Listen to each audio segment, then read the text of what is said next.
एक आदमी लिफ्ट में बैठा बस हल्के से हैंडरेल को छूता है, लेकिन अगले ही सेकंड कुछ अजीब होता है।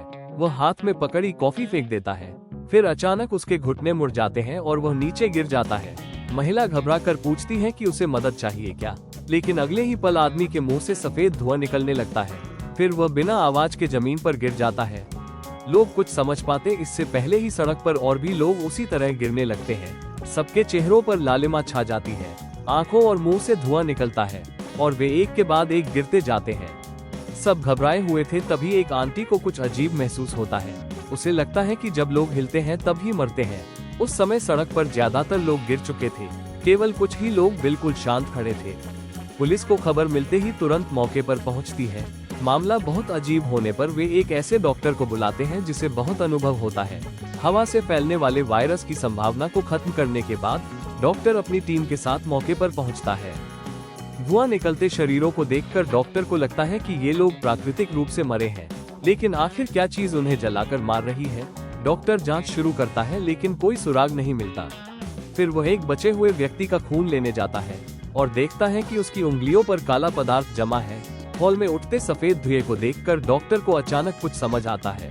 वो तुरंत लिफ्ट की जांच करने को कहता है। इसी समय सहायक को महिला के खून में वायरस जैसा अजीब निशान मिलता है।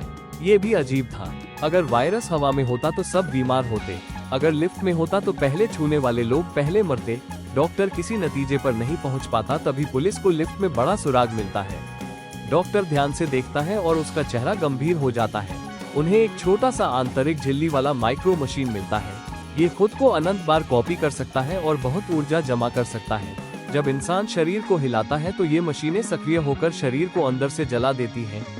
डॉक्टर तुरंत महिला को लैब ले जाने को कहता है। टेस्ट शुरू होते ही महिला का तापमान तेजी से बढ़ता है।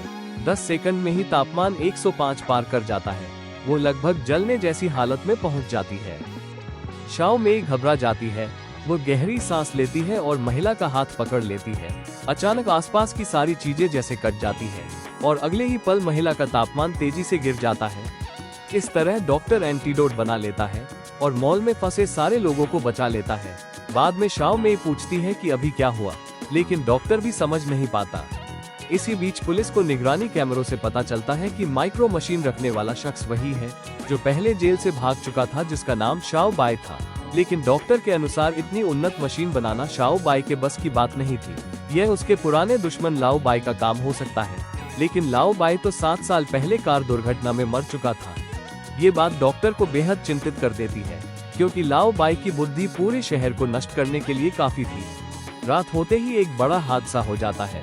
आसमान से एक तेज रोशनी सीधी 30 मंजिला इमारत को भेद देती है। लोग डरकर दूर से देखने लगते हैं। वो रोशनी जैसे आसमान और जमीन के बीच एक पुल बनाती है।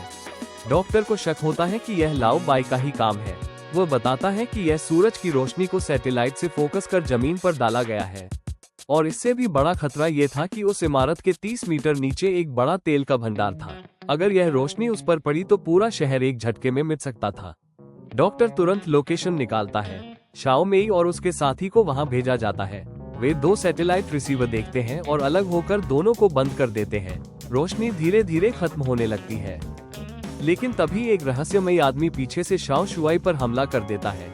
दोनों में लड़ाई शुरू हो जाती है।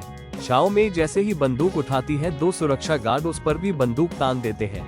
वो हथियार फेंक देती है। अजीब बात ये थी कि दोनों गार्ड भी उसकी नकल करते हुए हथियार फेंक देते हैं। तीनों हैरान रह जाते हैं। शाओ मेई तुरंत समझ जाती है और नकली घूंसा मारती है। उसी समय दूर लड़ रहा शाओ शुआई भी नकल करते हुए वही हरकत करता है और उसकी बांह उतर जाती है। शाओ मेई दौड़कर उसकी बांह सही करती है। फिर मिलकर वे उस रहस्यमयी आदमी को पकड़ लेते हैं, लेकिन उन्हें यह नहीं पता था कि लाओ बाई का असली लक्ष्य डॉक्टर को पकड़ना था।